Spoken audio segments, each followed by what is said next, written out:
from the South Bronx, and the whole club explodes. I'm like, oh shit, my brother has a hit record. Wow.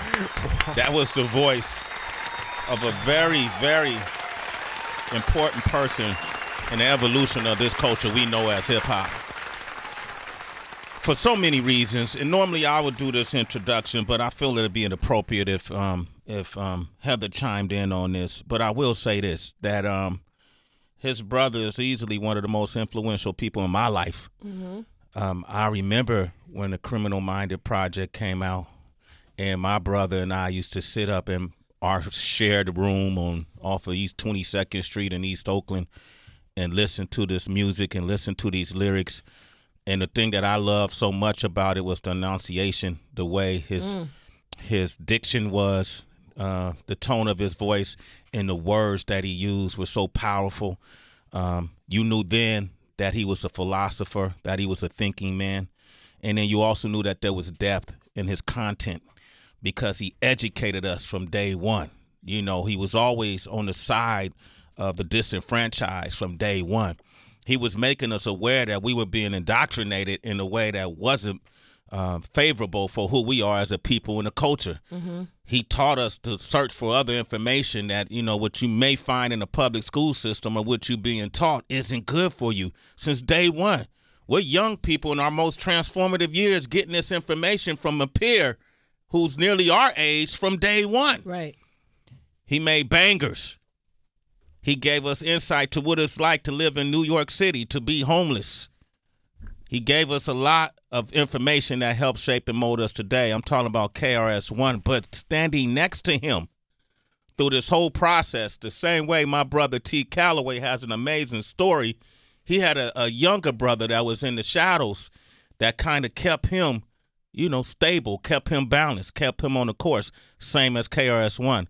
His younger brother has a story to tell, and his story gives us insight on who Chris is and who their family was as they were coming up. We used to hear the stories have to be about them being in homeless shelters, being in being out on the streets.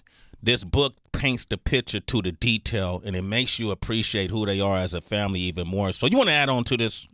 I was telling Kenny yesterday how proud I was of him just finding the time and the energy and just remembering so much. I think we talk a lot about documentation here and how important it is just to sort of start, you know, recognizing your history and your legacy and everything that you and your family have tried to build. And I think Kenny did an amazing, amazing job at capturing what life was like prior to the lights, the action, the camera, and becoming a superstar. And for me, knowing Kenny since college, how they made it out, you know, for Kenny to be an educated, a formally educated man, graduating from a Jesuit institution with a degree in psychology, and his brother becoming a hip-hop legend and icon, a music legend and icon, I should say, because I want to take it outside of hip-hop, is nothing short but a miracle, you know? Yeah, absolutely. Happy to have him here today. Let's talk about his new book. My brother's name is Kenny. Yes. That's Kenny Parker. Thank you for having me. Oh, my goodness. Absolutely. We got the legendary, the iconic one himself. Wow. Kenny Parker. Kenny Parker. What's up, Kenny y'all? Parker. What's good? Legendary. My brother's name is Kenny. That's Kenny Parker. My other brother, ICU, is much darker. I've heard that phrase every single day of my life for the past 35 years. Really? People say this? Every day. Wow. That phrase changed my entire life. How so? I was a regular college student the day before my philosophy came out. And the next day, I was signing autographs and getting mobbed because of that one line. Wow. In a record. Back then, a shout out was so tremendous in a rap song. And then for KRS-One to say, that's my brother and that's his name, Kenny Parker. The next day, literally the next day, I was mobbed. I couldn't go anywhere in the city. How did you cope with that? Because when you read through the book, you were always kind of like the shy one. Yes. How did I cope with it? It was difficult. Yeah. Because I didn't do anything. I always believed, and I was raised to believe, that you get accolades when you do something. I didn't do anything. My brother said, that's my brother over there. And everybody started handing me demo tapes and, you know, where's your brother? Can I meet him? And why are you in the supermarket shopping for food? You know, I'm like, I'm a college student. I'm about to get some oodles and noodles from over here and half a chicken from down there, you know, regular stuff. But all of a sudden, it was just overwhelming. What year was that? 1988. 1988. Now, when I'm speaking from a fan from coming from the West Coast, you know, and we thought that your brother, like, nobody could beat up KRS-One. That's how we thought. Like, he had so much bravado in who he was as an MC. Where did that come from, though? You know, it's interesting because we weren't raised like that. Yeah. You know, we were mild-mannered kids. We were the kids that liked to play sports, played Skelly. We went to the library on our own. We actually, on our own, went to the library and read books. And, you know, I was the shy one, and my brother was even more quiet than I was. I was really the lead. Chris was more quiet? I was, up until we were like 17, 18 years old, I was the lead. Everything that I did, he followed me. All my friends were his friends. He had no friends. All my friends were his friends. I played ball, he played ball. I played Skelly, he played Skelly. Until hip-hop came. Okay. And then he found himself. Like, he just went through life just existing. And then hip-hop came, and then he was like, this is all I want to do with my life. Like, just like that. Let's paint that picture. You said he went through life just existing. So as a kid, when you read this book, Kenny really just lets us into what their family life was like. Brutal. It was brutal. You know, you didn't know that the man that you thought to believe was your father, wasn't your father until what age? When did you learn? 6 years. From age 0 to 6, I thought my father was my father. And I thought I was privileged because at that point we lived in Harlem, and nobody had a father. None of the kids I knew had a father, but we had a father, so I thought I was special. I had a father. Wow. Till I found out my father wasn't really my father, and I found out in a harsh way, you know, that he told us, you know. Well, he used to, at this time, he must have been frustrated in the relationship. I'm not sure what's going on with your mom, but whenever he got frustrated, he would unload bombs. Like, he'll kind of punish the kids for his frustration. He might run in the room and say, Santa Claus ain't real, we left the presents for you. Just like that. The tooth fairy ain't real. That wasn't the tooth fairy. We put that quarter under your pillow. Just like that. He'll have an argument with my mother, and he'll come in the room and be like, guess what, kids? There's no Santa Claus. That was us. And walk out. And just leave us there like, yo, what are you talking? We like 5. Or there's no tooth fairy. And I love the tooth fairy, by the way. I thought to me, to put money under a pillow and you wake up in the morning and put your tooth under there and money, I thought the tooth fairy was the greatest thing ever. He was like, there's no tooth fairy. That was us. And then, you know, one day he came and was like, they had a bad argument, and he came and was like, guess what? I'm not your real father. You were adopted, and left the room. Whoa. I mean, I'm laughing now. It sounds crazy, but at the time, you're like, yo. What did Chris say? We both were stunned. We're stunned. What do you mean you're not? You know, my mother and stepfather, they married when we were like 3 and 2, so we don't even remember a life before him. So he was our father until he walked in the room and said, I'm not your father. And just left us there. And then your mother came behind that. Right, and had to explain, you know, he's not your father. You know, I married him, and, you know, your last name wasn't even Parker before this. And, you know, you have a father. Now I'm like, what do you mean? You know, but then, you know, it made sense because now I'm like, oh, now I know why he acts so shady towards us and why we get beatings, because you're not my real father. So then I became more, you know, defiant, like, oh, I got it. My real father wouldn't give me a beating, but you would. Yeah. So, and this is like 6 years old. This is how I process. How often were you getting beatings by him? By him? Well, I probably got a beating Oh, no. every other day, maybe once a day. But my brother probably got beat 2 or 3 times a day. It's KRS-One. Yeah. So they ruled like slave owners.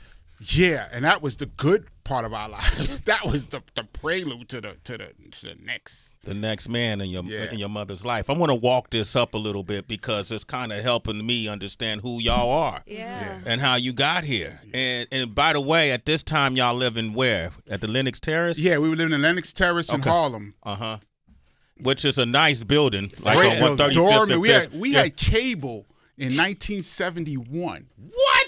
Nobody. First of all, most buildings weren't even wired for cable, but Lenox Terrace was wired for cable. We had cable. Actually, we had cable in our room. That's a flex. I was balling. We was balling. 71. We was balling. Y'all were balling before the ceiling fell in. But before the bottom fell out. The bottom fell out eventually. Yeah, because he became abusive to your mom as well. Yes, and then he hit her once, right, and promised not to again. Well, that was the second guy. This guy, the first guy. He put a gun to her head. That's right. And said I was gonna kill you. We were there. We were right there looking. And then after he put a gun to her head, and then after that argument stopped, then he calls me over like, "Hey, Kenny, let me show you this gun. One day I'm going to show you how to work, use it." I'm like conflicted. You just put a gun to my mother's head. I understood that you could have killed her, but at the same time, like, yo, that's a real gun. I want to see it. You was excited as a kid. Yeah, as a kid, I'm like, oh, that's a real gun. But at the same time, 2 minutes earlier, you was pointing at my mother's. It was just, my brother was there too. He remembers it vividly. Really? Yeah, we actually talk about it sometimes. This is the life of Kenny Parker, KRS-One. Yeah. Wow. Your mom was still, throughout this, a stickler for education, though. Yes, very, very strict disciplinarian, and she felt like education was the only chance that a black man had to make it in America, was to be educated. Mm-hmm. So when we hear KRS-One and we talk about his perfect diction, that goes back to your mother. Absolutely. I mean, she wouldn't even let us speak slang in the house. If I came home and I said, "Hey, Ma, what's up?" she would say, "No, go outside, come back in the house, and address me properly." So I had to come back in the house and, "Hello, Mother, how are you doing today?" And she'd be like, "Oh, okay, I'm fine." She wouldn't even let us say, "Hey, Ma, what's up?" Like we couldn't talk like that at all. So at this time, is it music in your home at all? Yeah, I mean, we used to, the radio station WBLS. Can I say that? Yeah, so WBLS. Too late, KP. Damn it, we've been doing this. We've been doing this too long, though, to be station banging. Okay, right back. Yeah, back in the day, WBLS was the big R&B station in New York. So that station was on 24 hours a day in our house. I thought Michael Jackson was the greatest because he was a little kid. Actually he was like 12 when I was like 5, but they was acting like he was like 5. Yeah. But Michael Jackson was my guy, a little kid. But yeah, music was always playing nonstop in our house. I'm going to keep walking a little bit, all right? Mm-hmm. And so you got music playing. You got a mother who's a stickler for education. You're living in Lenox Terrace with an insane man who's not your real dad. He's your stepfather who gets so frustrated and abusive that he puts a gun to your mother's head, and then eventually she leaves him. Yes. Right? Yes. And then that Lenox Terrace lifestyle goes to total opposite. The next day.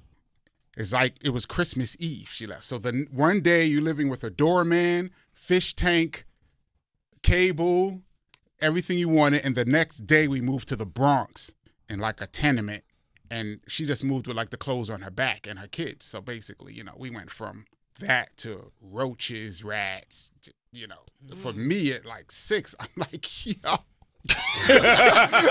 What's the first time you saw a rat in the house? I can't remember. It was just normal. It was so normal that I can't remember our first time. It was like, okay, that's a rat. Okay, get used to it. But roaches, it was just roaches, you come in the kitchen, you cut the lights on, look like a carnival in your kitchen. You see like 50, 60, 70 roaches in the kitchen when you cut the light on. But that becomes normal. So you cut the light on, they run, then you do what you got to do, and then you leave. It just becomes normal after a while, While all this is happening, Mike Muse, I just want to paint the picture, right? And then we're going to let HB jump on this too. But while all this is happening in the neighborhoods that you are, what are your relationships like with other kids? Rough. I mean, we got bullied a lot, you know, and our father never taught us to fight, or I never knew how to fight. I was scared to fight. So you move to the Bronx, to the hood, and you're scared to fight. That's a problem. So I'm not going to speak for Chris. I'm going to speak for myself. I mean, I got robbed every day, bullied, beat up.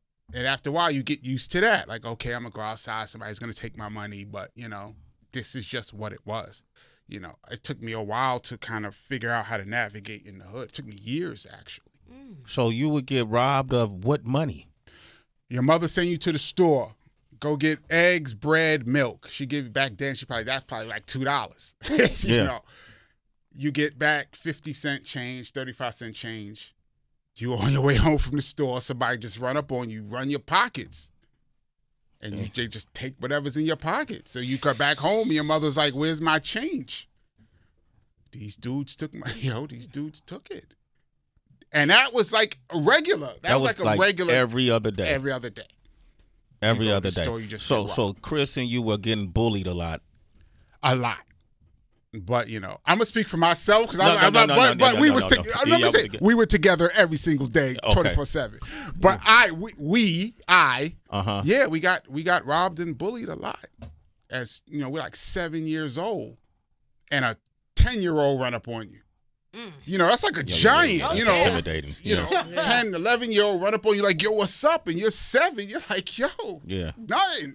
Here, you know. Nothing's up. Yeah. At this time, I read, too, and I can relate to this, too, because I remember in the 70s when your family was on public assistance, they had this rule that you couldn't have men in the house. Yes, right? And absolutely. they used to do these, what they call face-to-faces. Yeah, the face-to-face. Face-to-face. I remember my mother used to do the face-to-faces where a social worker pop up on your house with no warning. None. No warning. Show up to see if there's a man in the house because they wanted to keep men out of the families. You couldn't. In order to get welfare, you had to say you were a single mother. Yeah. So if they come in there and there's a shoe, if they see a shoe, they don't have to see a man. If they see a man's shoe, you were in trouble. If they see a new TV, how did you get a TV? You're on welfare. Anything that they saw that didn't fit the guidelines of what you were a stipend, you were in trouble. And they'll take you off the benefits. If you had a new jacket, if you had new dishes. Wow. How did you get that? And it was some social worker that knew nothing of you from a whole nother community that's coming in and judging your life. I remember so when I'm reading this book, I'm like, yo, we had to do that same shit. I know a lot of people are going to relate to that welfare life, man. I'm curious about, and the reason why I'm bringing up these relationships with men and your mother, because I'm wondering how it affected you guys growing up as young men, because she eventually found someone else. She started dating Joe. It was worse, yes. Joe. Yes. Okay, and Joe was from Jamaica? Yes, he was from Jamaica. And he kind of charmed your mother for a while, and she finally agreed to go out on a date with him, and then she brought him home, and he had some crazy accent that y'all did not get, right? Right, I heard the Jamaican accent for the first time. I'm like, what is this? I was 7. You know, I've heard accents. You know, you watch TV, you know, you hear little stuff, but I'm like, you know, he's like, you know, he's talking like that. I'm like, yo, I'm like, you know what? Wow, you know, I don't want to disrespect, but you know, you're 7 years old and you hear blood clot. Yeah. Blood clot. What are you talking about? I actually asked him, like, why do you sound like that? I'm from Jamaica, you know, and yeah, okay, Jamaica, okay, you know, get used to it. You know, you're a kid, you don't have that much conversation, you know. Okay, he's Jamaican, that's my mother's guy. Okay, get with it, you know, before you get it. So, how did she act when he was in the house? Well, she's different than when he first came around. We could tell that she liked him because she started acting different. You know, she was like on her best behavior. So, you know, I'm looking at my mother like, wow, she's not yelling. You know, she's calm and, hey, kids. And, you know, you don't really talk like that. I know you don't talk like that. So I could tell that she liked him.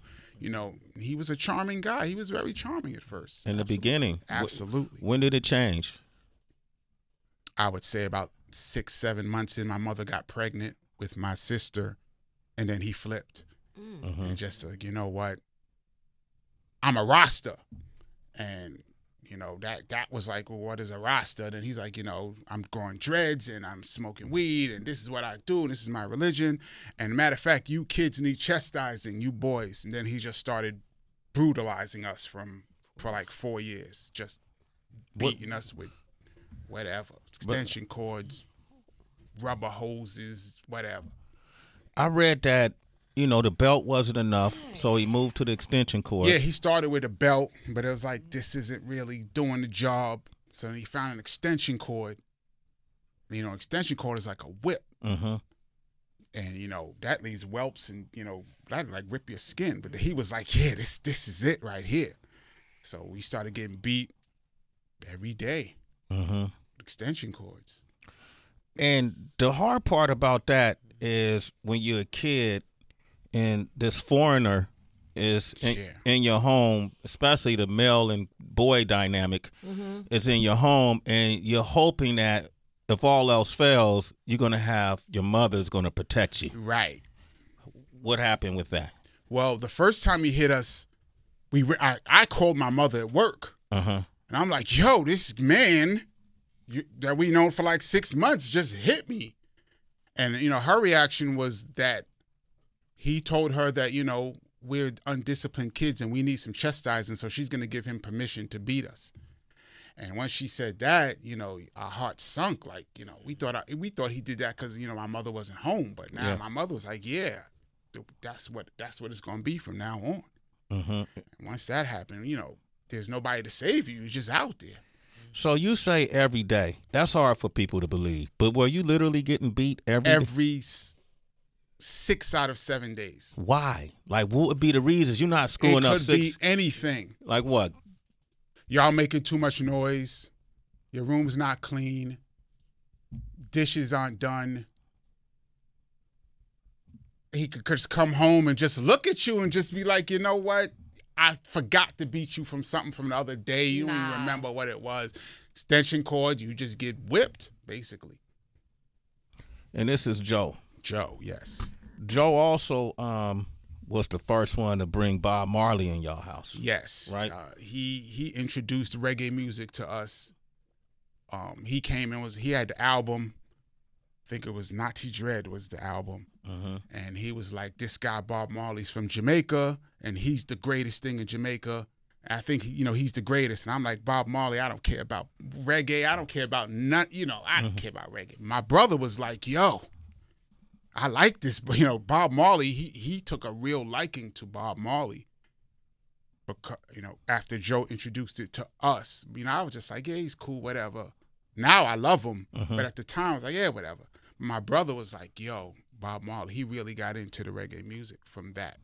Is that where the influence in Boogie Down Productions music come from? I would say yes. The Bob Marley introduction to our house. It was Rastaman Vibration. That was the second album. My brother actually bought with the little money he made sweeping. Excuse me. He was sweeping. He had to sweep the whole building. The super gave him like $5 to sweep the whole building one day. And he took that $5 and went to the store and bought Rastaman Vibration because he loved Bob Marley that much. And I'm like, are you crazy? We don't even have food. You don't have no clothes. Look at you. We got $5. I'm like, yo, we could do this. We could do this. He's like, nah, I'm going to get the new Bob Marley album. I thought he was crazy. I still think he's crazy. For doing that, right? For buying Bob Marley. At that age, how old were y'all around that time? 9. Wow. I was 9, so he was probably 10.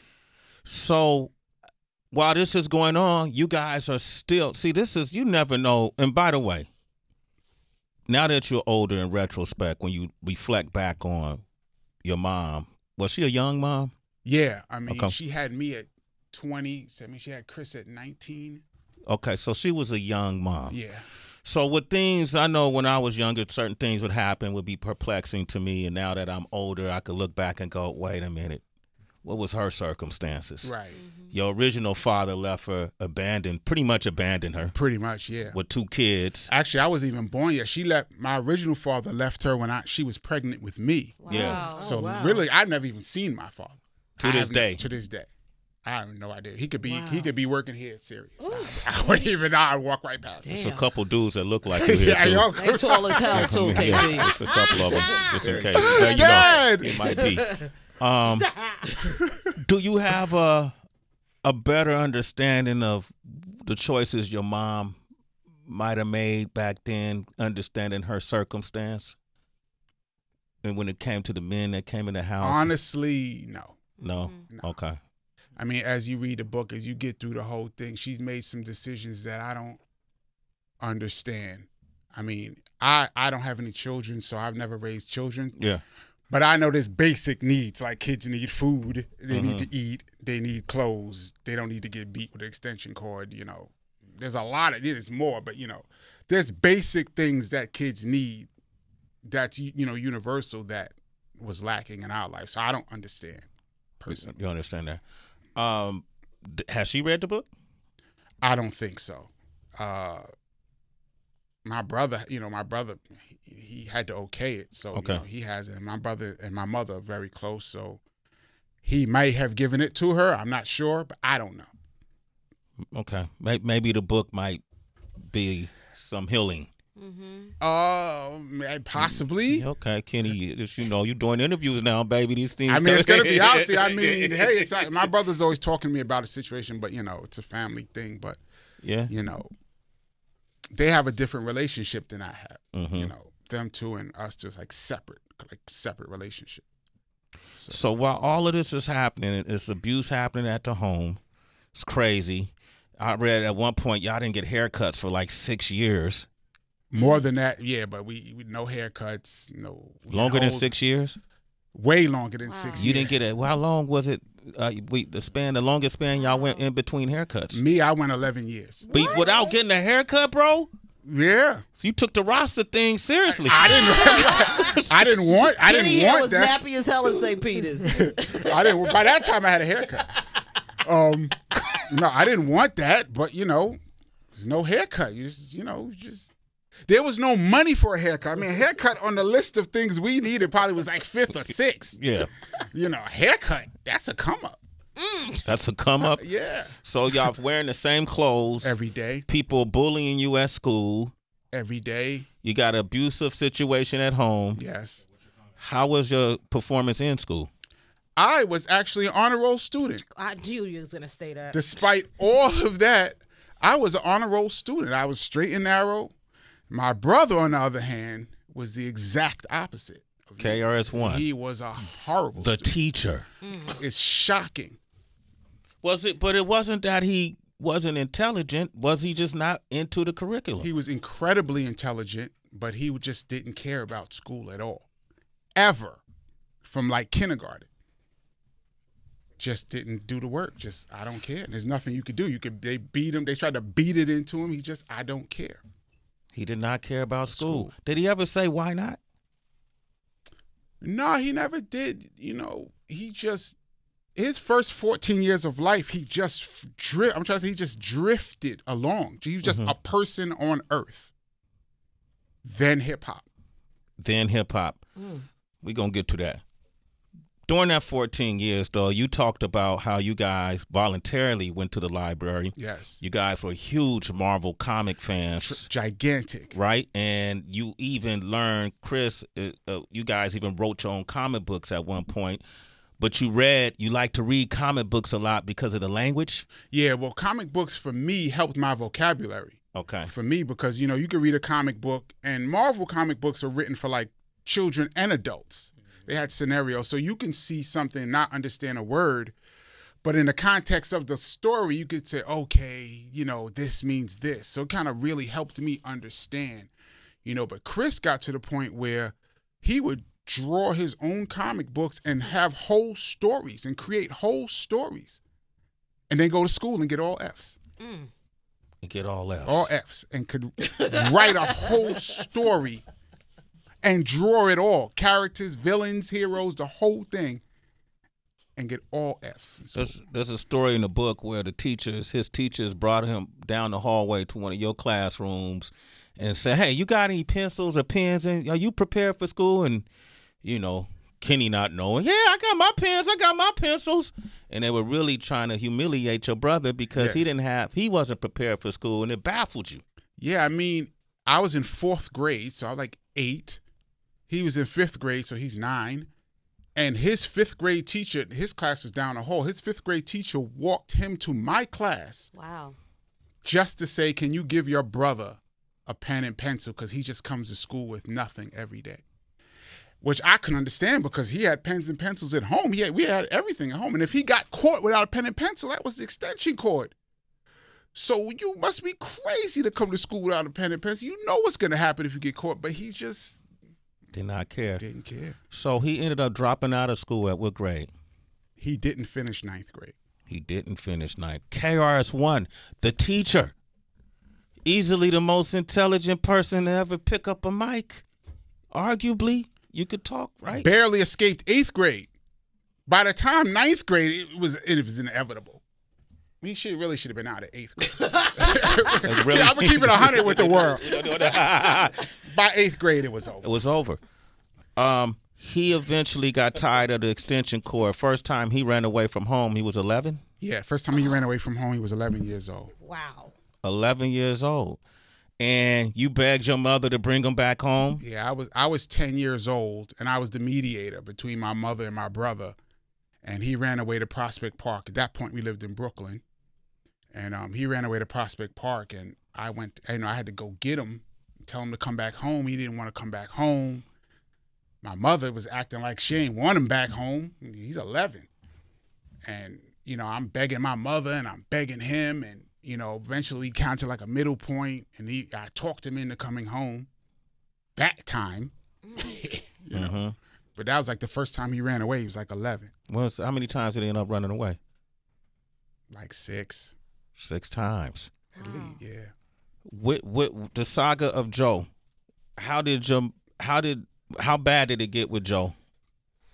With us or with everything? Well, he used to beat my mother. He used to beat us every day with extension cord.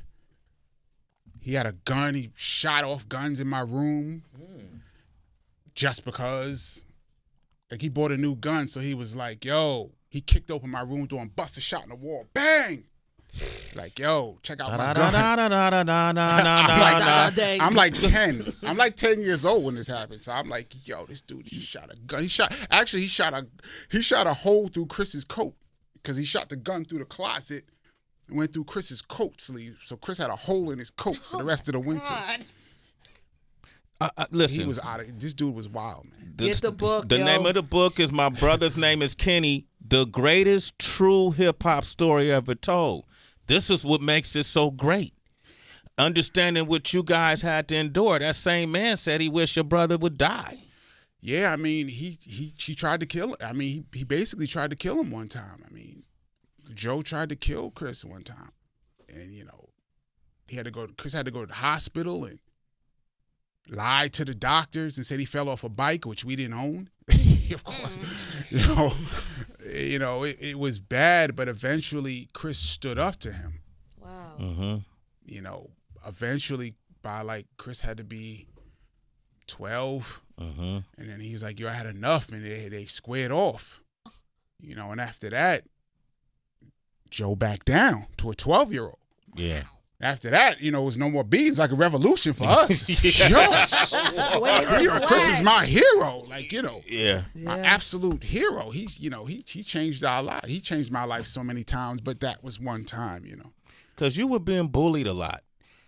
Tremendous. It wasn't even called bullying back then. Now it would be considered bullying. Back then it was just, boys being boys, Yeah. I was tall. I was the tallest kid in my school. Dark skin. Nappy hair, no haircut, wear the same clothes, flooding jeans, the jeans was flooding. Holes in my sneak. Most of the people in my neighborhood were on welfare, and we look bad to them. So imagine, everybody's poor, and they're looking just like y'all look terrible, and they were poor. So we were like the poorest people in the whole area. So every day it was bullying and laughed at, until I discovered sports, which changed my life. And so you discovered sports, and then it was hip hop that changed Chris' life. Yeah. Mm-hmm. What was that first moment of hip hop that you remember? Well, first of all, when we moved to the Bronx, we moved next door to Kool Herc. Oh my next gosh. building over. So y'all Kool was Herc. 1600 Sedgwick? Yeah, we lived at 1600 Sedgwick. Herc lived at 1520, which is the next building over. So on the day that Hurt created hip hop, we was outside in front of his door. Wow. You know, but we were like, I was 7, Chris was 8. You know, we were little kids, but hip hop was right in front of our door. You know, I used to ride my big wheel past Herc's building every day. Wow. We had a big wheel that we brought from Lennox Terrace. Damn. That was our last, last luxury. Yeah, we brought the big wheel from Lennox Terrace. So, you know, so that, you know, so we got hip hop from day one, but, and then, you know, and then we moved to Brooklyn. So Brooklyn didn't have hip hop like the Bronx did. So you get like sporadic hip hop, you know. So by like 78, 79, we was on hip hop, but it was so hard to get because it was only on cassette. Yeah. But when Rapper's Delight came out, that's when, you know, that's when Chris, to me, when he mentioned it to me, I was the first person he ever mentioned it to. I thought he was crazy. You know, I want to be a rapper. And I'm like, are you out of your mind? You know, you just got left back in 8th grade. You're bugging. you know, you want to be a rapper. I mean, there was like 5 rappers. You know what I mean? At this time, Curtis Blow, Melly and Bell. they weren't even out yet. Yeah. So we heard one rap. We heard the Sugar Hill Gang. Yeah. There was one song, and he was like, he had an epiphany. He was like, "This is what I'm going to do with the rest of my life." He's 14. He said that at 14? Yes. Wow. Did that day he went from Larry to becoming KRS? No, that was a gradual process. He went from Larry to Larry G. That was his first name. Larry G, which I thought he was great. We used to argue. I was his first hater. I was the official first KDP hater. Because everything he told me, I was like, you're out of your mind. You know, you have lost your mind. I'm just like how we're talking now, I'm like, you're bugging. You know, because, you know, me and Chris are only 10 months apart. Yeah. So we're almost like, he's twins almost. Yeah, we didn't have an older brother, younger brother relationship. Like, really, if anything, I was really like the older brother. Like I said, I was like the lead. So, you know, he's telling me I'm gonna be a rapper. I'm like, you don't even write. Like, what are you talking about? I'm Larry G. You're bugging. You know? He was, ladies and gentlemen, he was bugging. You know, we see how it turned out. Yeah. But if you thinking this is 1979. He was bugging. He was bugging. Yeah. I want to jump in just kind of, again, because I didn't meet Kenny until I was 17 and in college, and he talked about he discovered sports, ended up becoming an incredible high school player, Kenny, here in Brooklyn at Abraham Lincoln High School, and he got noticed through scouts and college coaches recruiting him because they were coming to see other people play, and they noticed him in that dire situation he was in. Somehow he was still going to school, playing ball, and got, you know, signed to go to St. Peter's where he and I met. It fascinates me, though, hearing this, and I've known Kenny now over 30 years when I think about it, that really you and your brother should have been, like, you needed therapy. Like, you guys should have been absolutely and mental. Like, how does kids today go to school dealing with even 10% of this? Like, never mind the poverty. If you're a child right now in the home and your mom has a boyfriend or a stepfather and he's beating you or beating your mom, that kid is dealing with trauma. How do you get up and go to school is fascinating to me. But I'm wondering, Kenny, is that the reason, because you had a free ride to college, why you studied psychology? Like, what? Because basketball players just don't normally go get a I'm going to take up psychology. It was like general arts, liberal arts. Right, physical training, why did nutrition. Snacks and theater. I'm a snacks and theater major. What's your major? That would be a dope major, actually. Name The brand study of sneakers. snacks. Yeah. Why did you pick psychology? You know, it's funny, you know, at 18, 19, I was trying to understand the world. And I was trying to understand why people do what they do. And I had a core requirement class with Psychology 101. Everybody had to take that. So I took Psychology 101, and it really hit me like, you know, this is the study of human behavior. And this was really what I was searching for my whole life. Like, you know, why did my mother make the decisions she made? You know, why did my brother make the decisions he made? Because, you know, even in this, I'm not even painting people how wild he was as a teenager. Like, really, he was a wild teenager. And, like, why did he make the decisions he made? And I was just trying to understand the world, and psychology was like my highway to probably the answer. So Everybody, I didn't take Psych 101. What was I doing? I don't know. Everybody had to take it. Oh.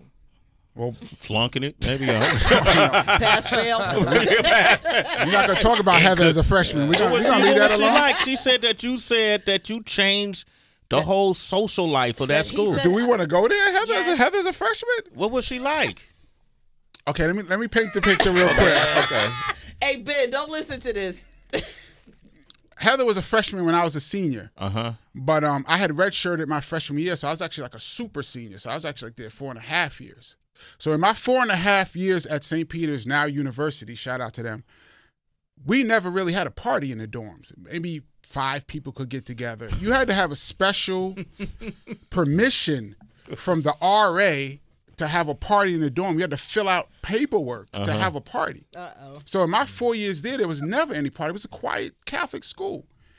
In comes this freshman, Jersey City, and turned the whole dorms upside down. Heather had fried chicken party. Cooked all this chicken, all this beer, right?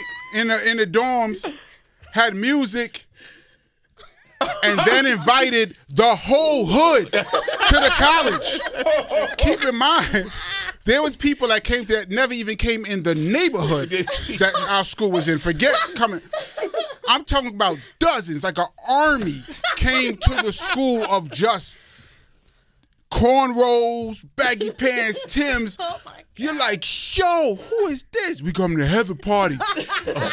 Heather brought the whole hood to the party multiple times. Wow. So Heather just turned our dorms into like a club.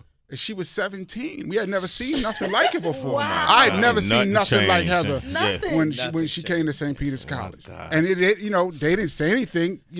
Our age, it was just like, yo. It was scared of her. No, I asked the RA if he wanted some chicken. I know how to barter.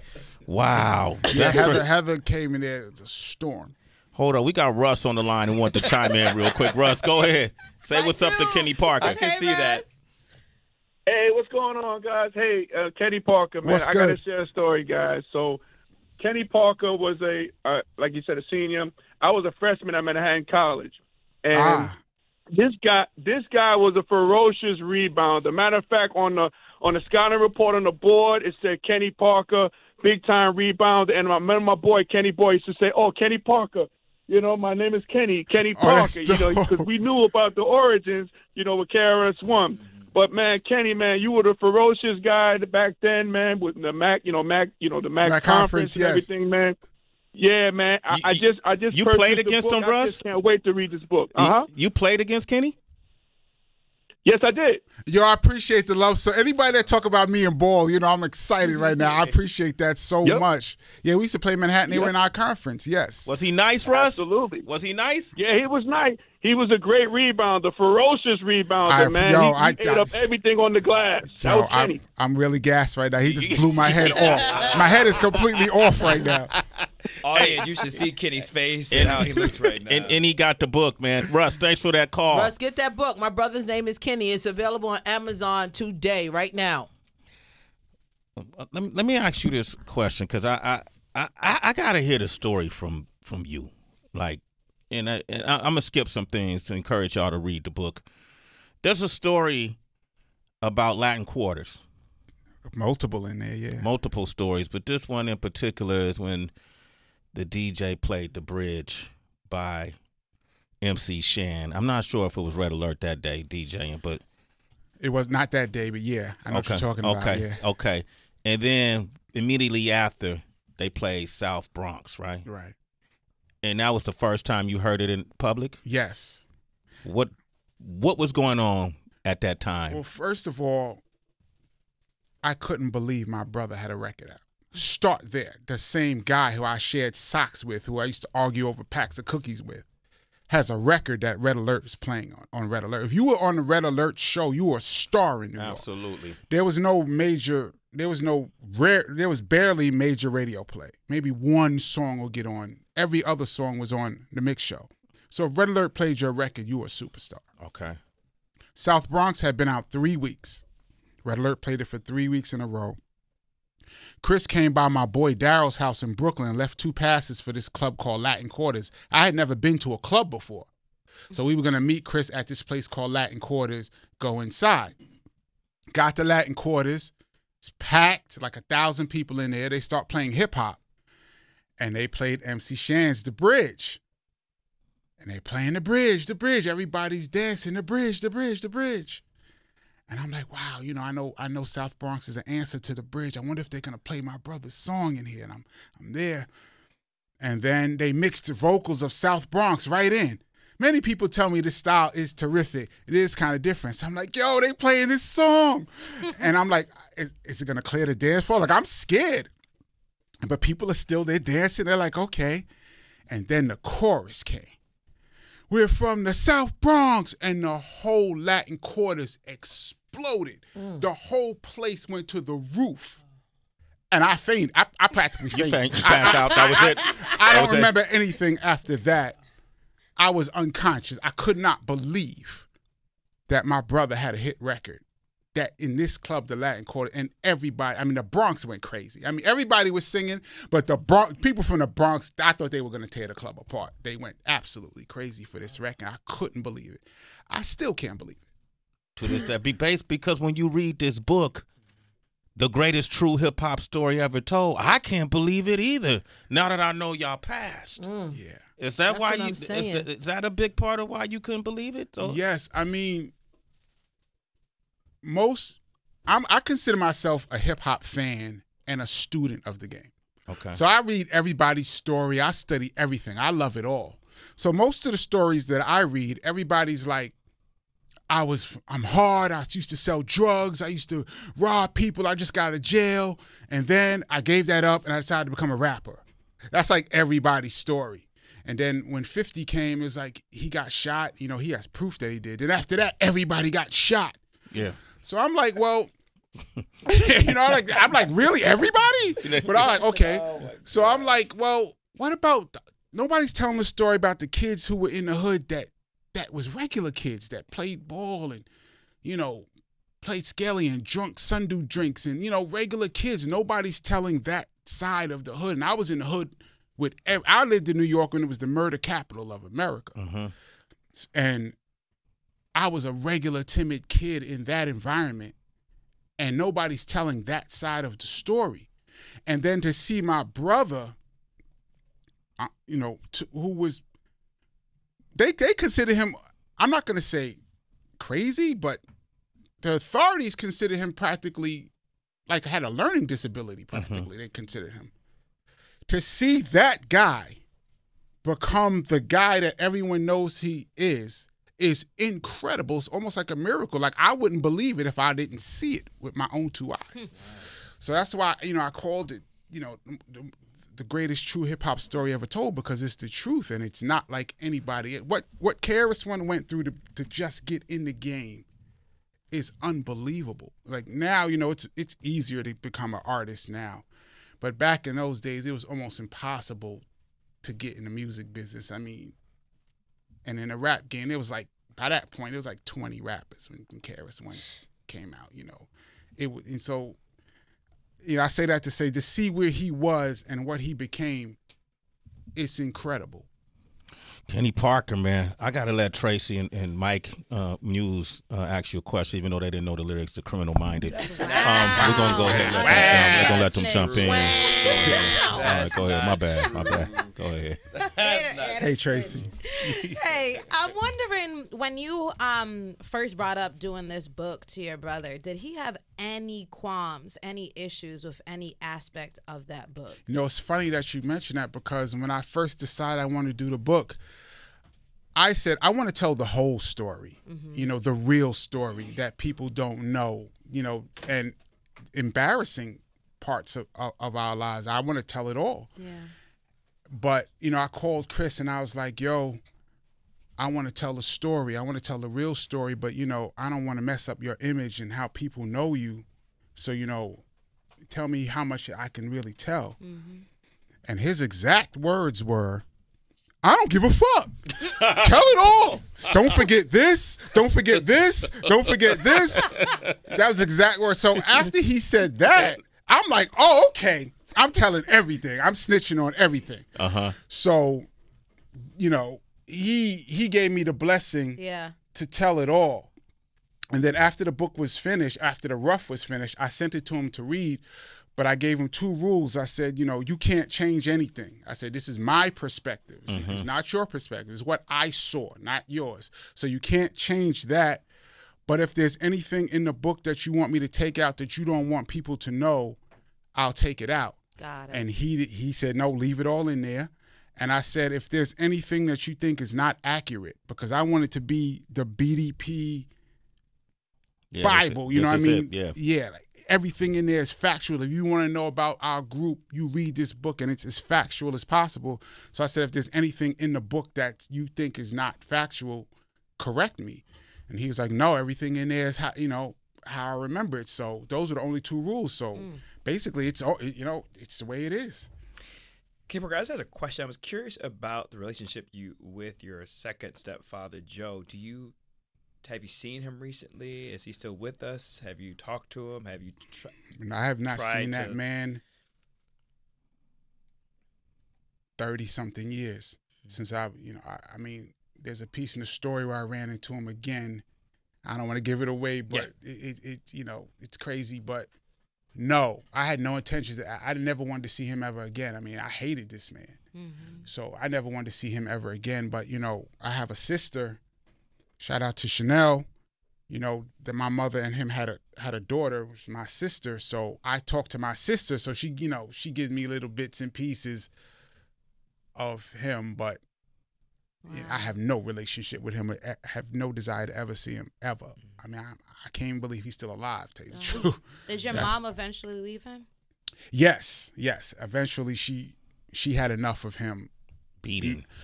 She had not what he did to us, but their relationship. She had enough of them too, and so she decided to, you know, leave. Which I was like, finally, like, yo. That's just we're not even. I'm only in the first 5 chapters. I'm just discussing with y'all, right? Yeah, really. I mean, a lot happened, and you know, because then you know. He became homeless. I became homeless. You know, it's a lot that went on. And, you know, he became homeless. And then, like, next thing you know, he had a record. You know, it's just so mind-blowing to me. Yeah. And the next thing you know, he's KRS-One. And then, you know, the battle with Shan, which I thought he was going to lose, by the way. You thought he was going to? Did you Once warn again, him? I was hating. What you saying to him? Here's my exact words, and don't laugh, America. When I first heard South Bronx, I said to him, I said, you know, it sounds like you dissing MC Shan. And he was like, yeah. And I was like, you know, Shan is dope. Like, I thought MC Shan was dope. I like MC Shan. Yeah, everybody liked MC Shan. So I was like, you know, Shan is dope. Yeah. And he was like, he's all right. I'm like, Shan is not I. Shan is dope. That was our initial conversation. Like, Shan is not I. He's dope. So that's, you know, that's how our relationship is. You know what I mean? So when Shan came out with Kill That Noise, the answer to South Bronx, I came to Chris and I was like, you heard Kill That Noise? I told you. You know, I told you not to mess with Shan. I told you. That's how I'm talking to him. And he was like, I got the answer. It's called The Bridge Is Over. And I'm like, the bridge is over? How does it go? You know, I'm talking to him like this. The bridge is over. How does it go? And he's like, well, you know, it's to a reggae bass line. And, you know, the bass line is like, you know, doom, doom, doo, doo, doom, doom, doom, doo, doo, doom. And I was like, oh, that shit is whack. It's over. Your career's over. Let's hear this. Listen.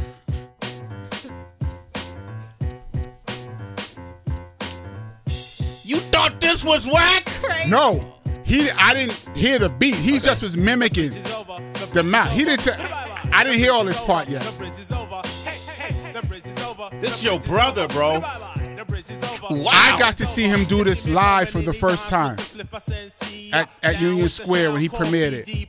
And once again, I almost fainted. Because, you know, he was trying to explain to me what The Bridge Is Over, what it was. And I told him, that sounds whack. So he says to me, come to Union Square. I'm going to do it tonight. Just come to Union Square.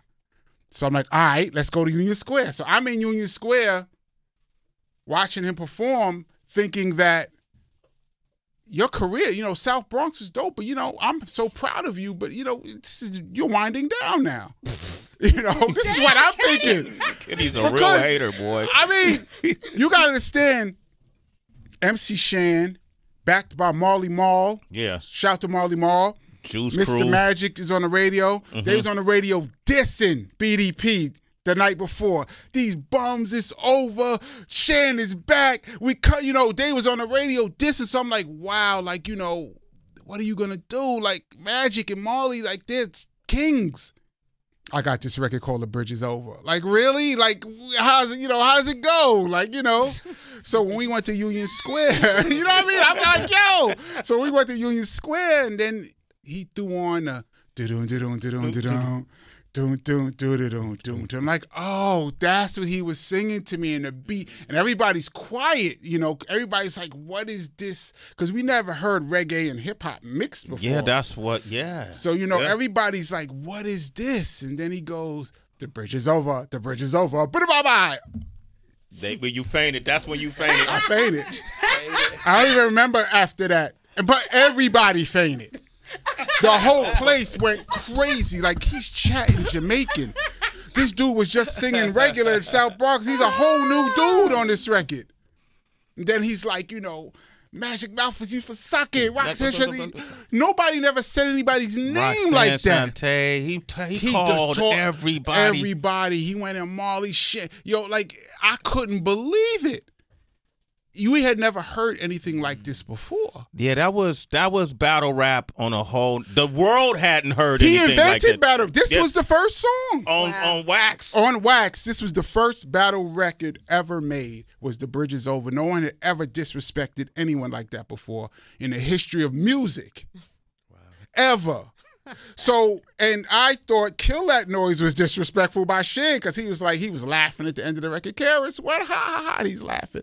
I'm like, yo, he's laughing at you, dude. Like, it's over. You know what I mean? I had no idea what Chris had in store. I just was, I still like Shan. I still like The Bridge. Yeah. Everybody liked The Bridge. Everybody liked Shan. Yeah, but That Bridge Is Over was a game-changing record. I think one of the greatest rap records ever made. Absolutely. Why did he do it? Did he really have that much love for the Bronx, or did he see it as a way of getting notoriety? Well, I don't want to put words in his mouth. Why do you think he did it? Well, he loved the Bronx. Okay.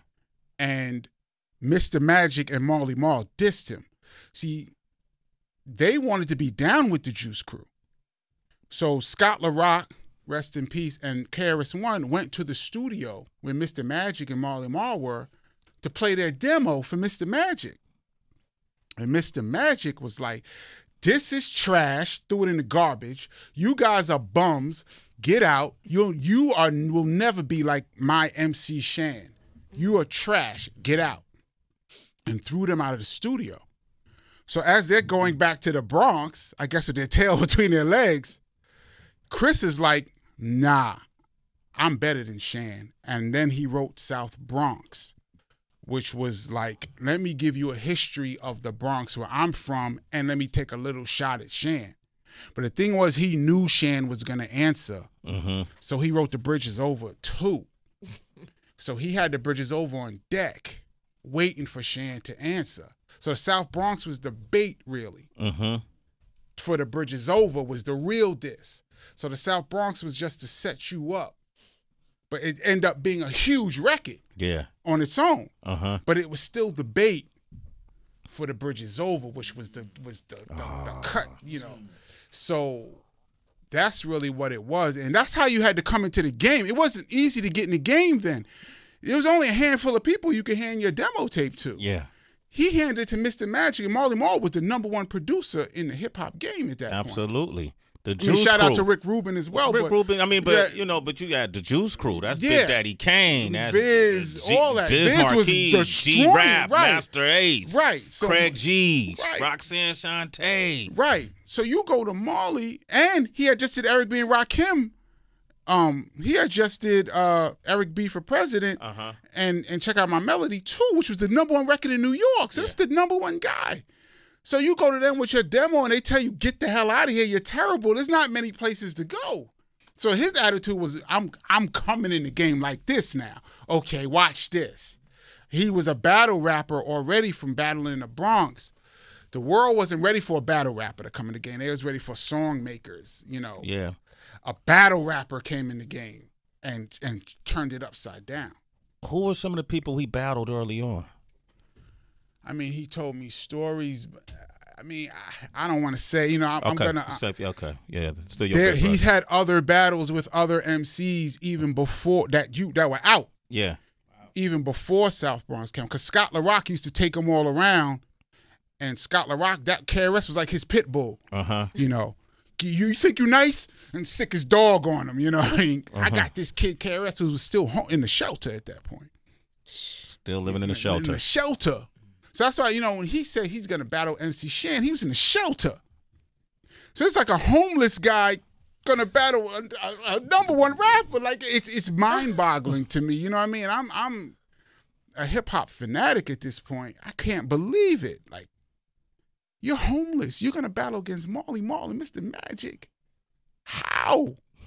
You know what I mean? This is how you know, this is my mentality, which, you know, now looking back on it, people be like, you know, you're crazy. But at that time in '86, how? Yeah. You're the same dude that didn't even finish 9th grade. Like, I know you differently than the world. Like, how? But, you know, Dandy, you know, Bridge is Over was for me too, I think. Yeah, the Bridge, he was dissing you. Look, man, listen, give a round of applause for Kenny Parker, man. This is an amazing moment. We got to do part 2. Yes, please. I got so much more, you know. Okay, so I'm going to have you come back. That would be fantastic. I'm going to have you come back. I'm going to figure out in 2, not next week, but the following week. Let's go. Okay? Come back. I want to do part 2. I hope you enjoyed this conversation. I had a fantastic time. Thank you for having me, Sway. You know, always love. Yeah, man. Always love. And HB, you know, that's my little sister. That's a crazy little sister right there. I mean, I got stories about her for days, too. Let's write that book. For days. Okay? I already know. Heather Chicken B parties. stories. Man, chicken Wow, parties. fried chicken parties. Kenny Parker, you are a hip-hop legend. Yes. I appreciate Thank that. you for your contribution as a producer, as a DJ, as a historian, as the brother of one of the greatest of all time. And I tell this story all the time. I'm going to end with this because I know we got our next show about to come up. And Rose Daniels, who co-authored this book for you. Shout out to Rose. My book wouldn't be what it is without her. You did Thank you, Rose. Excellent job, Rose. Excellent. I often tell this story that your brother and my partner, King Tech, and me are really close, have been since the early 90s. And your brother would come to our house a lot in Tarzana, California, before I moved to New York, and sit in my bedroom. We have a bunch of bedrooms in that house, and we would all sit down and just talk. And I remember MTV was asking me to work there, and I just got a call. We were in a conversation. Oh, I got to take this call. And Chris was like, well, who is that, Sway? That's a good impersonation. Right. And I was like, yeah, this is MTV, man. I don't know why they trying to get me to go over there. This boy band shit. You know, I'm not into it. I'm into hip-hop, Chris. Sway. I'm not going to do the impersonation. I can't do the whole thing. But Sway, I said, what do you think about this, Chris, man? You know, me and Ted got a home. We doing fine for ourselves, right? Sway, if you're not a part of an organization or a movement that's against the establishment by the time you're 18, then you have no heart. Wow. But by the time you're 25, if you're not a part of that same organization that you were against, then you have no brain. Wow. I said the next time they call, I'm going to say yes. That's dope. They called again. It was the third time they called. I didn't know it was going to be the next time. I said yes. That's how I ended up decided to go to MTV. It was because of your brother.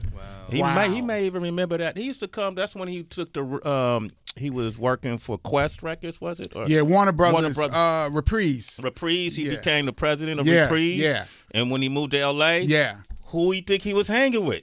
Wow, that's dope. Yeah, he was That's hanging dope. with me. I did and not Tech. know that. That's Yeah. that's exclusive. That's an exclusive. You can put in your book. Yeah. All right, but Kenny Parker, big round of applause, man. Y'all want to talk to Kenny Parker? Hit up his social media at DJ Kenny Parker on Twitter, Instagram, Facebook, and DJ Kenny Parker. absolutely DJ Parlay. Thank you for doing it with us today, man. Appreciate you. Thank you for having me. All right, follow Yes. him at It's Parlay, Parle. Mike Muse is at.